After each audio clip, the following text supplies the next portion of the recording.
নমস্কার। ঠাকুর শ্রী শ্রী রামকৃষ্ণ পরমহংসদেব এবং মা শারদার চরণে আমার সশ্রদ্ধ প্রণাম জানিয়ে ভিডিওটা শুরু করছি। আমাদের সমাজে, সংসারে নানা ধরনের মানুষের সঙ্গে আমাদের ওঠা বসা করতে হয়। এক একজন মানুষ এক এক রকম। আমাদের জীবনে কাদের থেকে দূরত্ব বজায় রেখে চললে আমরা ভালো থাকতে পারি, আনন্দে থাকতে পারি, সেটা নিয়ে আজকের ভিডিও। এই সংসারে কিছু মানুষের সংস্পর্শ আপনাকে আনন্দ দেবে, আর কিছু মানুষ আপনার চোখের জলের কারণ হয়ে যাবে। তারা নিজেরা নানা রকম ভুল করে, কিন্তু তাদের ভুলের ভাগিদার করবে আপনাকে। তারা নানা ছোটোখাটো বিষয় নিয়ে সমস্যা তৈরি করবে, কিন্তু সেই সমস্যার দায়ভার আপনার ওপর ঠেলে দেবে। সেই ধরনের মানুষদের থেকে আপনাকে সাবধানে থাকতে হবে। এই জগতে যার যেটা পাওয়ার সে সেটা পারছে, চেষ্টা না করে কেউ কিছু করতে পারে না। আবার কোনো জিনিস যে আপনা আপনি হয়ে গেল এমনটা কিন্তু নয়। তাই কোনো বিষয় নিয়ে আপনি অতিরিক্ত ব্যস্ত হবেন না, অসম্ভবের পেছনে ছুটে বেড়াবেন না। জীবনে চলার পথে অনেক ধাক্কা খেতে হয়, অনেক ঠকতে হয়। আর যদি আপনি ঠকেন তবেই কিন্তু আপনি সঠিক পথের দিশা পাবেন। আর ধাক্কা কিন্তু আপনি আপনার আশেপাশের পরিচিত মানুষদের থেকেই পাবেন। এ সমাজ বড়ই অদ্ভুত।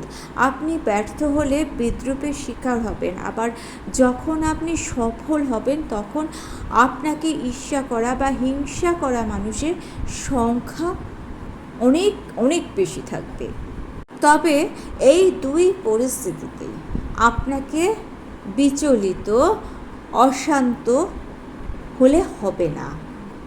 এই দুই ধরনের পরিস্থিতিতে আপনি যদি নির্লিপ্ত থাকতে পারেন তবেই আপনি আনন্দে থাকতে পারবেন। শুনতে একটু অন্যরকম, অতিরঞ্জিত হলেও এটা কিন্তু বাস্তব সত্য যে আপনার ব্যর্থতা বা আপনার সফলতা কোনোটাই আপনার নয়, সব কিছুই আপনার ঈশ্বরের। এই ভাবনাটিকেই আপনাকে জাগিয়ে রাখতে হবে সব সময়।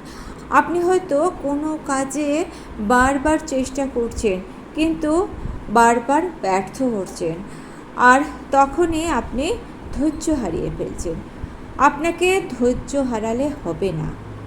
যখনই আপনি মনে করবেন যে এই ব্যর্থতা আপনার, তখনই কিন্তু আপনি বিধ্বস্ত হয়ে পড়বেন।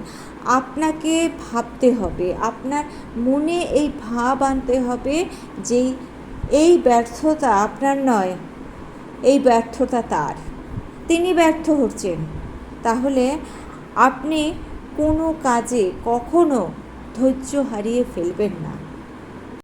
আপনি নতুনভাবে, নতুন উদ্যোগে নিজেকে তৈরি করতে পারবেন। আবার আপনি যখন সফল হবেন তখন মনে অহংকারকে কখনোই স্থান দেবেন না। আপনি মনে করবেন আপনার এই সফলতাও আপনার নয়, এই সফলতা তার। আপনার ব্যর্থতায় যারা আপনাকে বিদ্রূপ করে বা আপনার সফলতায় যারা আপনাকে ঈর্ষা করে, তাদের থেকে সবসময় নিজেকে দূরে রাখুন। ঠাকুর শ্রী শ্রী রামকৃষ্ণদেবের একজন বিশিষ্ট শিষ্য বা মহারাজ বলছেন, সব যোগাযোগ তিনিই করেন, একজন সূত্রধর তো আছেনই। যেমন পুতুল নাচ, একজন ভেতর থেকে পুতুলগুলোকে নাচাচ্ছে, তাই তারা নাচছে। আমরাও ঈশ্বরের কাছে ছোট্ট ছেলেটির মতো। আপনি যদি ঈশ্বরের ওপর সম্পূর্ণ নির্ভর ও বিশ্বাস রাখেন, তাহলে আপনি দেখবেন আপনার মধ্যে প্রবল সহানুভূতি ও ধৈর্য এসে গেছে। যে কোনো পরিস্থিতিতেই আপনি নিজেকে শান্ত ও স্থির রাখতে পারছেন। আপনার পরিস্থিতি যতই খারাপ হোক না কেন, আপনি কখনোই ধৈর্য হারিয়ে ফেলছেন না এবং ক্রোধান্বিত হচ্ছেন না। আপনাকে যে যতই কটু কথা বলুক না কেন, আপনি থাকবেন শান্ত। আরেকটা অদ্ভুত ব্যাপার ঘটবে আপনার সাথে। আপনি দেখবেন আপনার যখন যাকে প্রয়োজন ঠিক সময়ে ঠিক মানুষটি আপনার কাছে চলে এসেছে, অর্থাৎ ঈশ্বর অলক্ষ্যে বসে সঠিক সময় সঠিক মানুষটিকে আপনার কাছে পাঠিয়ে দেবে।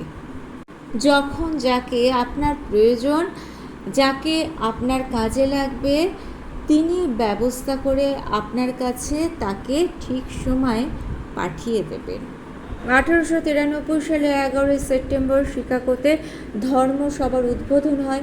মঞ্চের ওপর কর্মনির্বাহক প্রধান ব্যক্তিদের সাথে পৃথিবীর বিভিন্ন স্থান থেকে আসা বিভিন্ন ধর্মের প্রতিনিধিরা বসে রয়েছেন।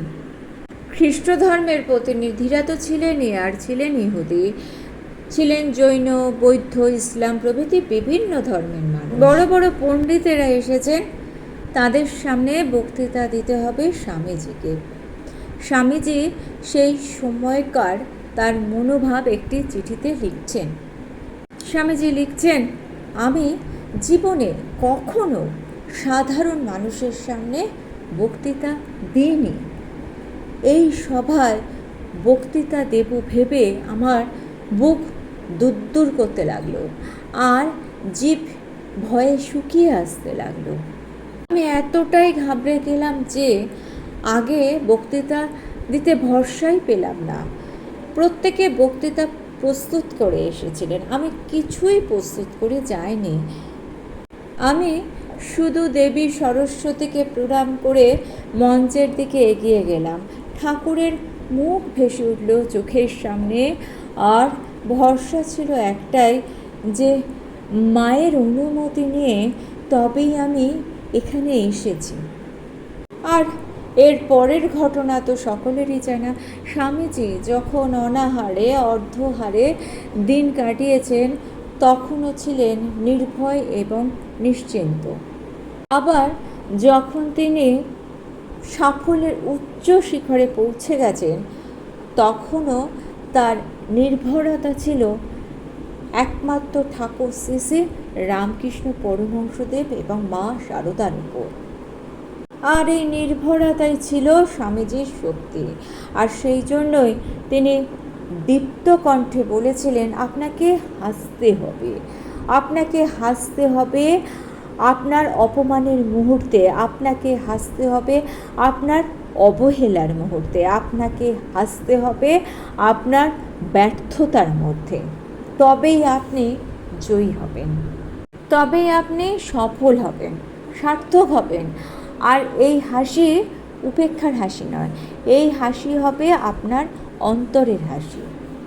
আর এই অন্তরের হাসি আপনি কখন হাসতে পারবেন বলুন তো? যখন আপনি সবাইকে গ্রহণ করতে পারবেন। হিন্দু ধর্মের মতো উদার মহান ধর্ম এই পৃথিবীতে আর কোনো একটিও নেই। তাই তো স্বামীজি বলছেন যে যে ধর্ম পর ধর্মের প্রতি ঔদার্য এবং সহমর্মিতাকে স্বীকৃতি দান করতে শিখিয়েছে, আমি সেই ধর্মভূত বলে গৌরব অনুভব করি। আমরা যে শুধু অন্যের ধর্মকে সম্মান করি তাই নয়, প্রত্যেকের ধর্মকে আমরা সত্য বলে বিশ্বাস করি। গীতায় বলে, যে কোনো লোক যে কোনো পথ ধরেই আমার কাছে আসুক না কেন, আমি তাকে সেইভাবেই গ্রহণ করি। তাই ব্যর্থতা, সফলতা, জীবনের খারাপ ভালো দুঃখ কষ্ট এগুলোকে নিয়ে মন খারাপ না করে ভগবানের ওপর, ঈশ্বরের ওপর, মা ও ঠাকুরের ওপর ভরসা করে জীবনের পথে এগিয়ে চলুন।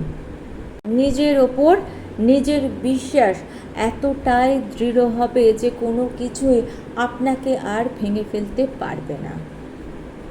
ভিডিওটা ভালো লেগে থাকলে চ্যানেলটিকে সাবস্ক্রাইব করে নিয়ে পাশে থাকা বেল আইকনটা প্রেস করে দিয়ে অল অপশনটা ক্লিক করে দেবেন। তাহলে যখনই নতুন কোনো ভিডিও আপলোড করব তার নোটিফিকেশন আপনাদের কাছে পৌঁছে যাবে। ঠাকুর ও মায়ের চরণে প্রণাম জানিয়ে আজকে এই পর্যন্তই। Thanks for watching.